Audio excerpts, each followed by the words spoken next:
Saudações do crente docente, está no ar o CDcast, o podcast da sua lição bíblica semanal.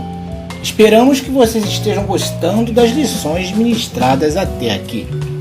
Eu sou o professor Luiz Andrade e trarei uma abordagem da lição número 4, que tem como título Elias e os profetas de Azerá e Baal, e que faz parte da revista do terceiro trimestre da editora CPAD, O Plano de Deus para Israel em meio à infidelidade da nação, e que tem como comentarista o pastor catarinense, pastor Cleiton Ivan Pomerering, que por sinal esteve envolvido com acusações de possuir posições ideológicas da teologia da libertação e promoção do ecumenismo. Sem questionar isso, até porque a CPAD ratificou a revista, o crente docente não fará algum comentário sobre esse tema. Mas você pode ficar à vontade aí para comentar aqui embaixo o que desejar sobre este assunto. O importante é que você não perca nenhuma lição desta revista, né? Lembrando que já estudamos a ascensão de Salomão e a construção do templo, foi o capítulo 1, né? O capítulo 2 falava sobre o reino dividido, Jeroboão e Roboão. O capítulo 3, antes deste aqui, Acabe e o profeta Elias. E agora a lição 4, né? Elias e os profetas de Azerá e Baal. Nossa lição tem como texto áureo o contido em 1º livro de Reis, capítulo 18, versículo 38.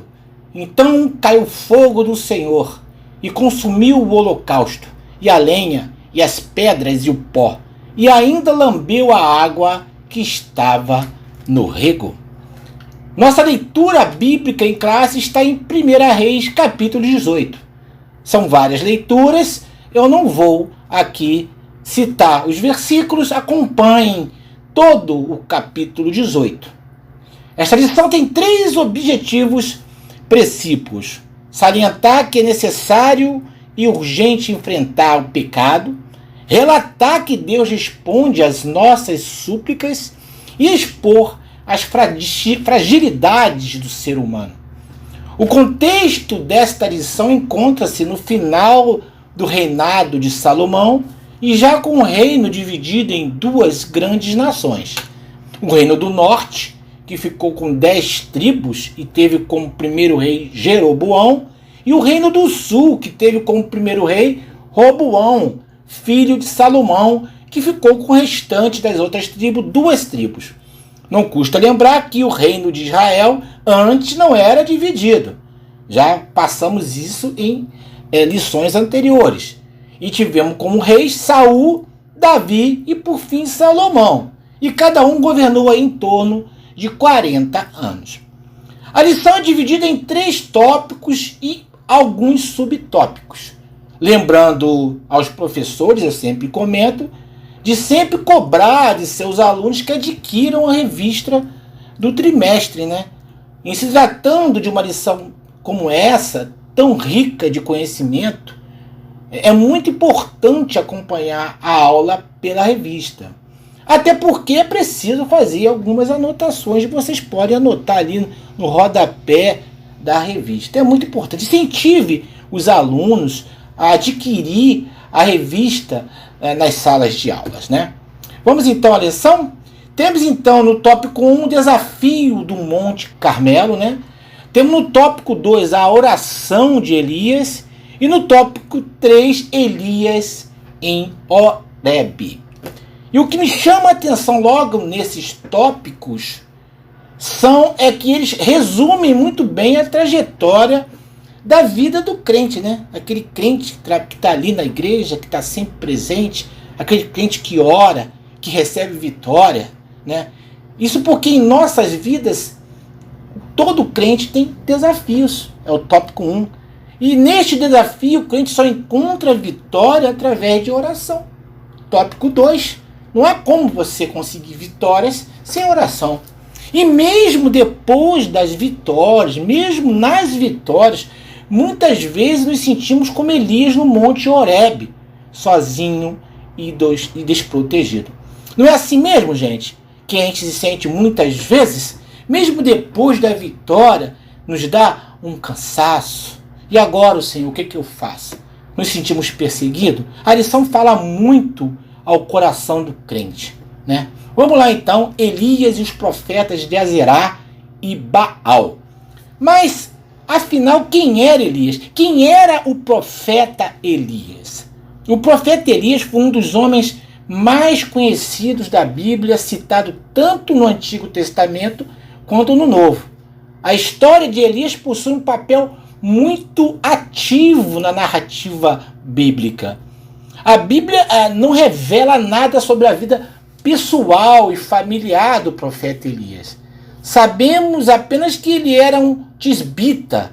Alguns falam tesbita, né? Mas como ele é de Tisbe, eu prefiro entender que é tisbita. Ele morava na terra de Gileade, a leste do rio Jordão. O nome Elias significa Jeová é Deus. O profeta Elias viveu no século 9 a.C., durante os reinados de Acabe e Acasias, no reino, obviamente, do norte. Elias profetizou numa época muito difícil da história do povo de Israel, do ponto de vista religioso. No tempo de Elias, o reino do norte havia alcançado sua melhor posição econômica. Então, ou seja, não havia problemas financeiros, né? Desde que havia ocorrido a separação do reino após a morte de Salomão. Ou seja, depois da morte de Salomão, Elias viveu numa história de Israel, num momento de Israel, de uma boa posição econômica, né? O problema de Israel era espiritual, né? Mas por que isso aconteceu? Vamos lá. O rei Onri, né, rei de Israel à época, procurou estabelecer boas relações com as nações vizinhas. Era muito comum reis ter boas relações com os vizinhos para evitar invasão, ou até mesmo que ele fosse morto, né? Então isso era muito comum, né? Até a Idade Média mesmo, no mundo, era muito comum você fazer aliança com povos ao lado, né? E então esse rei, ele casou o seu filho, Acabe, que depois virou rei, né? Com Jezabel, filha de Etibal, rei dos Sidônicos. Esse casal introduziu em Israel a adoração ao deus Baal de Tiro e Sidom. Acabe se encarregou até de construir um templo para Baal e Samaria.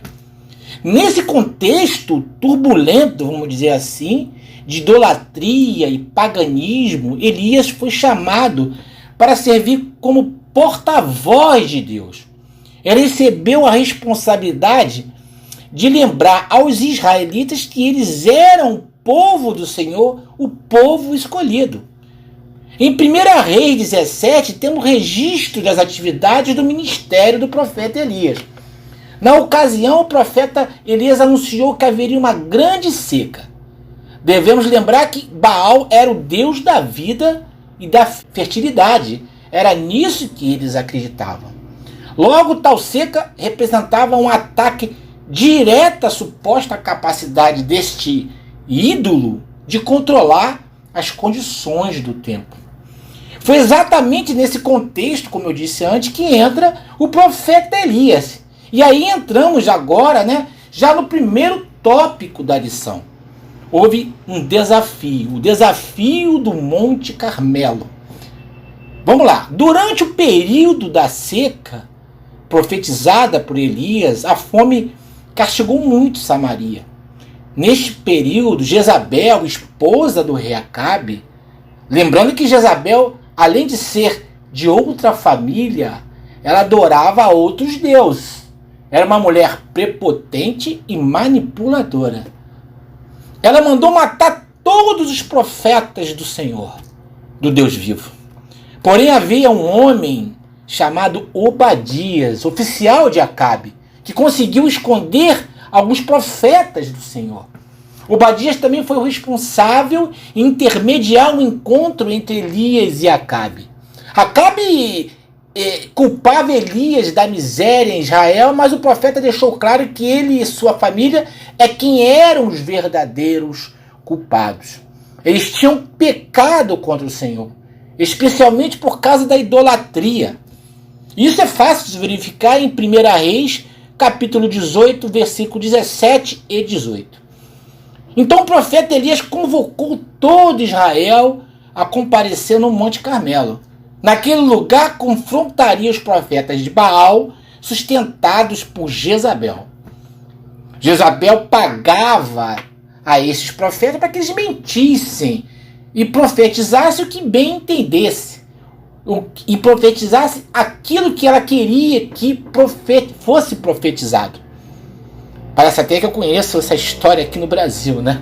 Mas vamos lá. Os 450 profetas de Baal e os 400 profetas de Azerá, eu não sei se é 400 profetas de Baal ou 450 profetas de Azerá, foram então até um monte.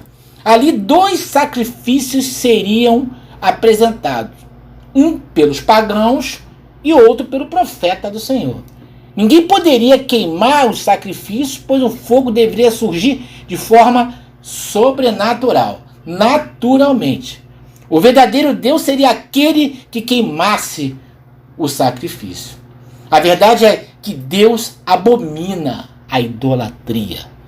A palavra de Deus nos mostra que não devemos adorar a nenhum outro Deus, senão Ele próprio. Isso é idolatria, e Deus abomina a idolatria.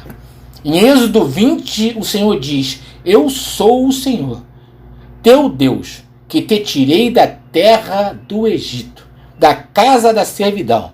Não terás outros deuses diante de mim. Não farás para ti imagem de escultura, nem alguma semelhança do que há em cima nos céus, nem embaixo na terra, nem nas águas debaixo da terra. A idolatria é um pecado que o povo de Deus, através da sua história no Antigo Testamento, cometia repetidamente. Como ilustração, a nossa lição poderia citar aqui como primeiro caso registrado, ocorreu na família de Jacó. Pouco antes de chegar a Betel, Jacó ordenou a remoção de imagens de deuses estranhos. Isso está em Gênesis 35. O primeiro caso registrado na Bíblia em que Israel, vamos dizer de modo global, envolveu-se com idolatria foi na adoração do bezerro de ouro, enquanto Moisés estava lá no Monte Sinai. Durante o período dos juízes, o povo de Deus frequentemente se voltava para os ídolos. Embora não haja evidência de idolatria nos tempos de Saul ou de Davi, o final do reinado de Salomão foi marcado por frequente idolatria em Israel. Na história do reino dividido, todos os reis do reino do norte foram idólatras. Impressionante, todos os reis foram idólatras.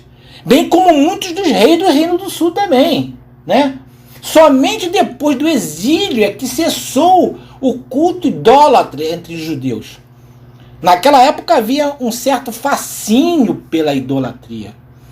Entre os deuses de adoração, podemos citar Baal e Azerá, tema dessa nossa lição.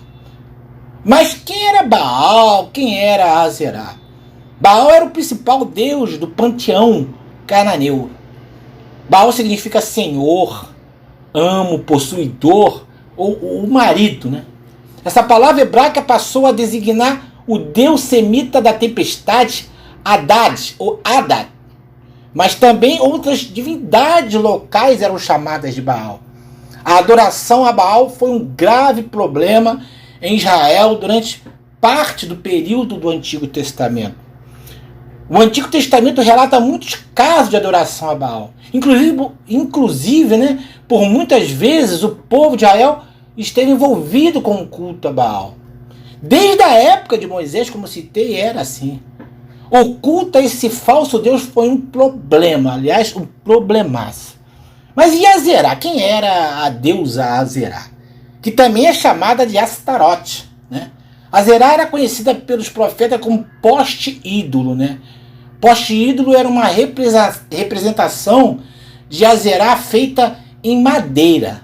Ela era a mãe de 70 deuses, inclusive de Baal. Ela era a deusa da fertilidade animal, humana e da colheita. Haviam muitas cerimônias para Azerá, com sexo explícito, muita luxúria, muita comida. Era desse jeito, meu irmão. Mas trazendo isso para a nossa realidade, muitas vezes a idolatria não está materializada em algum objetivo, ou que seja, objetivo não, em algum objeto, né? Ou que seja uma estátua de algum deus. Às vezes ela não está ali sendo representada por aquele objeto, né? Às vezes a idolatria está dentro do nosso coração. É algo diferente do que acontecia no passado. Mas hoje ainda existe a idolatria. É algo que nos faz colocar Deus fora de nossos pensamentos e até fora de nossas prioridades. Fazemos isso às vezes involuntariamente. Eu não sei o que é que te faz colocar Deus em segundo plano em sua vida, em detrimento de outros valores e de outras questões mais importantes. Pode ser um time de futebol, o seu trabalho, a sua diversão, um videogame, ou até um outro prazer que te afasta de Deus. Medite e busque dentro do seu coração o que está fazendo esquecer a Deus e fazendo daquilo um ídolo dentro do seu coração. Mas voltando à lição, né, o zelo de Elias pela fidelidade a Deus leva então a um confronto. Elias era extremamente fiel a Deus, como de fato qualquer um deve ser, né? Entretanto, esse quadro de idolatria generalizada, né, o levou a um encorajamento que muitos não têm. O levou a um confronto com os profetas desses ditos deuses. A Bíblia diz que eram em todo 400 profetas de Baal e 450 da deusa Azerá. Diante do quadro que contaminava, né, cada vez mais toda Israel, com uma total apostasia, e diante de um rei sem liderança. Acabe era um rei sem liderança alguma, casado com uma mulher de coração mau e manipuladora como Jezabel. Não restava outra alternativa a Elias que não partir para um confronto que coloque à prova quem é o verdadeiro Deus, se Baal ou o próprio Deus vivo. A preocupação e o zelo de Elias, principalmente como profeta, diante de tamanha afronta de seu povo em adorar deuses pagãos, leva-o a encorajá-lo a confrontar os profetas desses deuses, e a um confronto com a única intenção. Esse confronto só tinha uma intenção: resgatar a fé do povo escolhido. Havia ali então a misericórdia de Deus de recolher o povo de volta. Nosso Deus é bom. Nosso Deus sabe que mesmo diante de tantos pecados, a idolatria é um pecado repugnante. Mesmo assim, a misericórdia de Deus sempre está acima de qualquer sentimento. Nesta hora, Deus queria lhe dar mais uma oportunidade ao povo. Interessante é o relato do capítulo 18, né, de 1 Reis, que revela que a adoração a Baal possuía rituais que tinham certa semelhança com o ritual hebreu. Usavam altar, havia música, danças e também havia sacrifícios, bem parecido. Elias, porém, sabia que aquela religião falsa, aquela adoração falsa, apesar de suas crenças e rituais, jamais conseguiria produzir fogo. Elias tinha certeza que aquilo não surtiria algum efeito porque aquele Deus não existia. O teste seria, portanto, a produção de fogo, ou seja, um desafio do fogo. Aquele sacrifício que produzisse fogo, o povo iria adorar aquele Deus. E assim acontece às vezes em nossas vidas, né? Em nossas vidas, às vezes nos deparamos com muitos desafios e devemos estar dispostos a enfrentá-los. Quando cremos verdadeiramente no Deus que servimos e temos confiança em seus propósitos, sabemos que neste desafio teremos vitória. E no que constava esse desafio de Elias contra os profetas de Baal? O profeta pede que tragam 2 bezerros, dividam em pedaços e coloquem sobre a lenha, mas sem fogo. Pigmalião e Tanit, que eram os sacerdotes desses deuses pagãos, questionavam que desafio é esse, e Elias diz a eles que invoquem a Baal e a Zerá, ao passo que ele invocaria a Deus. Porém, quem responder com fogo, este será o Deus verdadeiro. Basicamente era isso. Assim, então, durante o desafio, a sacerdotisa Tanit e seus seguidores invocam Baal e a Zerá até a exaustão. Sem obter resposta, eles se autoflagelam, Eles começam a se machucar com lanças e objetos cortantes, facas, enfim. Na passagem você pode observar que eles até caçoam desses deuses. Será que ele está dormindo? Será que ele está descansando? Porque até agora não se manifestou. Usando uma linguagem bem moderna, Cadê esse Deus? Não estou vendo fogo. Ele deve estar cansado. Ele deve estar descansando. Daqui a pouco ele acende. A gente pode observar que os profetas de Baal ficaram grande parte do dia tentando produzir fogo e não conseguiram. Uma das marcas do culto falso é exatamente a tentativa de copiar ou reproduzir o verdadeiro. Encontramos ainda hoje dezenas de religiões e seitas tentando produzir fogo santo e não logram nenhum êxito ou qualquer êxito. A verdade é que somente o verdadeiro culto a Deus faz descer fogo do céu. Essa é que é a verdade.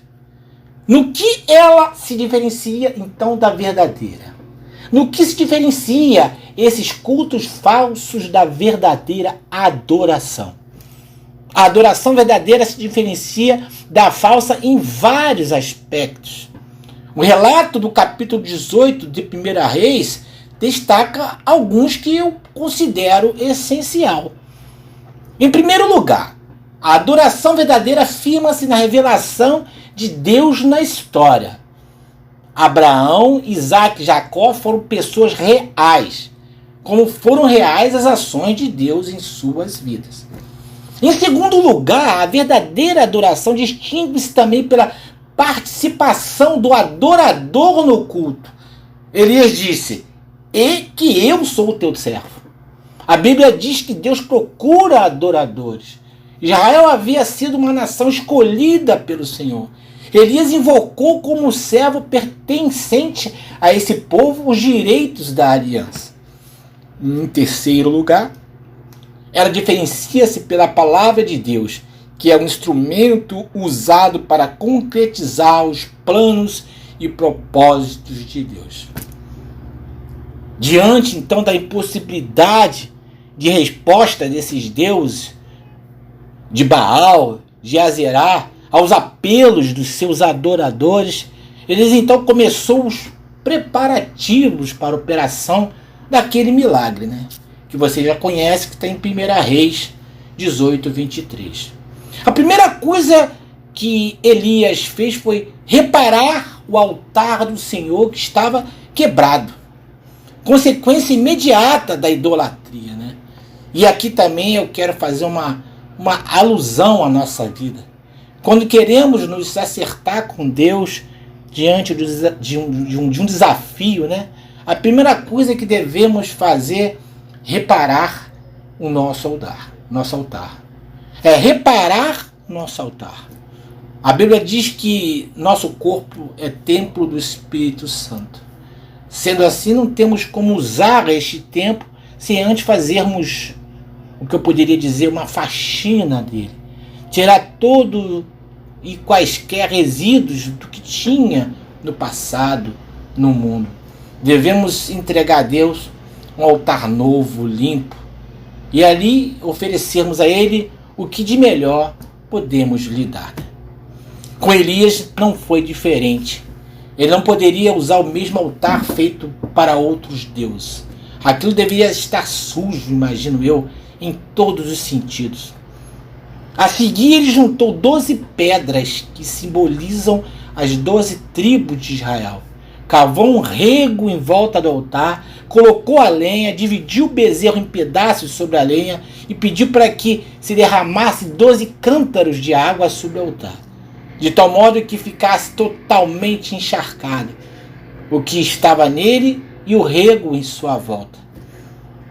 Mas ainda faltava, né? Em qualquer desafio de ordem espiritual, e com Elias também não foi diferente, temos que usar a nossa principal arma contra o inimigo, que é a adoração. Em qualquer desafio em nossas vidas, primeiro devemos orar a Deus e mostrar para Ele a sua soberania sobre nós e falar com Ele sobre as nossas limitações e que sem Ele nada somos. A oração de Elias foi curta e objetiva e cheia de confiança, pois ele, mais que ninguém, tinha intimidade com Deus. Foi uma oração completamente diferente à usada por seus desafiantes. E quando Elias mal começou a orar, o fogo do Senhor desceu e queimou todo o sacrifício, lambeu toda a água que existia na vala que ele fizera. Vale ressaltar que o propósito disso tudo não era tão somente exaltar o nome de Deus ou mostrar para o povo que Elias era o profeta, mas mostrar a misericórdia de Deus para com seu povo, que apesar de tudo, Deus amava aquele povo e só queria mostrar a todos que Ele, e somente Ele, é o verdadeiro Deus. Deus estava dando uma nova oportunidade a seu povo. Quando exercitamos, irmãos, a nossa fé e confiança no Senhor, Ele responde nossas orações e nos livra de qualquer adversidade, né? No último tópico desta lição, fala de Elias no Monte Horebe. Neste tópico, mostra o Elias agora mais humano. Aqui ele mostra mesmo após o triunfo no desafio do fogo, após a morte de todos aqueles profetas, que seu lado humano também precisa de atenção e de cuidados, como qualquer pessoa em alguns momentos de sua vida. Em 1 Reis 19 mostra que nem tudo foi um mar de rosas na vida de Elias. Logo após a demonstração de poder de Deus no Monte Carmelo, ao saber que Elias mandou matar todos os seus profetas, Jezabel jurou vingança contra Elias. Elias temeu e fugiu. Esqueceu muito rápido do poder de Deus. Esqueceu muito rápido que Deus tinha dado a ele de vitória. Ele conseguiu superar 450 profetas de Baal. Fora os 400 profetas da deusa Azerá. Estava com medo da rainha Jezabel. Que contradição, né? Mas para Deus todas as situações são uma escola. São oportunidade para a gente aprender um pouco mais. Para Ele manifestar o seu poder e mostrar que não abandona os seus filhos. Ele manifestou sinais depressivos ao pedir até a morte. Exatamente. Elias pediu até a morte. Elias chegou a um estado exaustivo diante de tantas lutas que enfrentou para fazer o povo de Deus retornar ao caminho. Isso mostra que até mesmo os crentes mais empenhados e fiéis podem vir a sofrer depressão e desânimo na sua caminhada, mesmo depois de serem usados pelo Senhor de forma extraordinária, como foi com o profeta Elias. Elias pediu para morrer, essa aqui é a verdade. Elias foi implacavelmente perseguido e ameaçado por Jezabel, que tinha sede de vingança.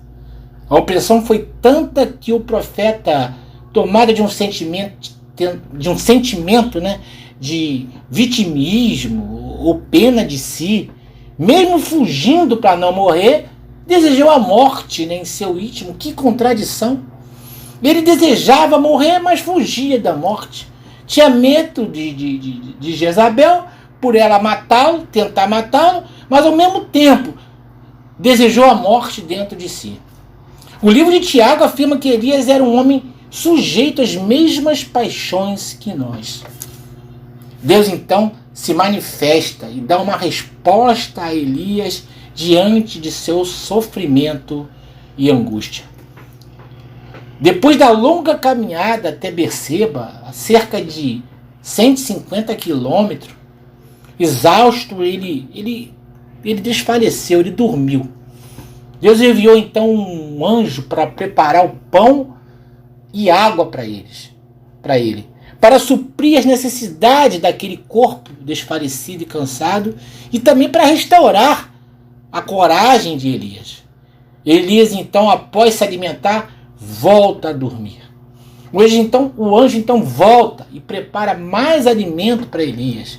E isso revigorou as forças para uma longa jornada. Elias, reanimado pela alimentação e o descanso que teve, fez uma caminhada de 40 dias e 40 noites em direção a Horebe, onde está o Monte Sinai. Lá ele entra em uma caverna para passar a noite, mas logo Deus o chama para fora com a pergunta: que fazes aqui? Por que abandonou a missão que eu te dei? Isso está no versículo de 1 a 9.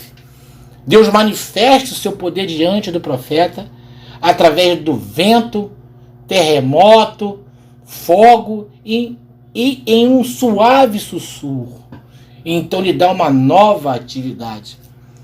Elias deveria ungir a Azael como rei da Síria, Jeú para ser rei de Israel e Eliseu, que seria o seu substituto como profeta. Deus compreende, meus irmãos, os nossos momentos de desânimo e fadiga, pois eles fazem parte da nossa humanidade. Não somos de ferro. Jesus convida os cansados e oprimidos e sobrecarregados para que nele tenhamos paz. Venham a mim todos os que estão cansados e sobrecarregados, e eu darei descanso a vocês. Mateus 11, 28. A vida de Elias é um grande exemplo, na verdade, para todo crente que fielmente serve ao Senhor. O desafio do profeta Elias contra os profetas de Baal foi muito além de uma simples luta do bem contra o mal. Ele serviu para demonstrar quem de fato era o Deus verdadeiro e, portanto, merecedor de toda a adoração, de toda a honra e de toda a glória. Foi decisivo para fazer retroceder o coração do povo até então dividido, Mostrou que o pecado deve ser tratado como pecado e que a decisão de extirpá-lo deve ser tomada com firmeza. A luta contra a falsa adoração existe até hoje e continua até hoje por parte dos que desejam ser fiéis a Deus. Não há como negar que ao nosso redor ecoam ainda dons advindos de vários cultos falsos, alguns deles travestidos de piedade cristã, Assim como Elias, uma igreja triunfante deve levantar a sua voz a fim de que a verdadeira adoração prevaleça. Glória a Deus. Gostaria de agradecer a todos pela audiência e pedir para que nos siga no @crentedocente, no Instagram, Facebook, e se inscreva lá. Não se esqueça também de ativar as notificações clicando no sininho do nosso Crente Docente. Temos agora uma novidade: o Crente Docente agora tem um site, é o crentedocente.com.br. Vá lá, se inscreva, coloque seu nome e e-mail e em breve teremos novidades e um presente para você. Que Deus então abençoe a vida de cada um e até a próxima oportunidade, se Deus quiser.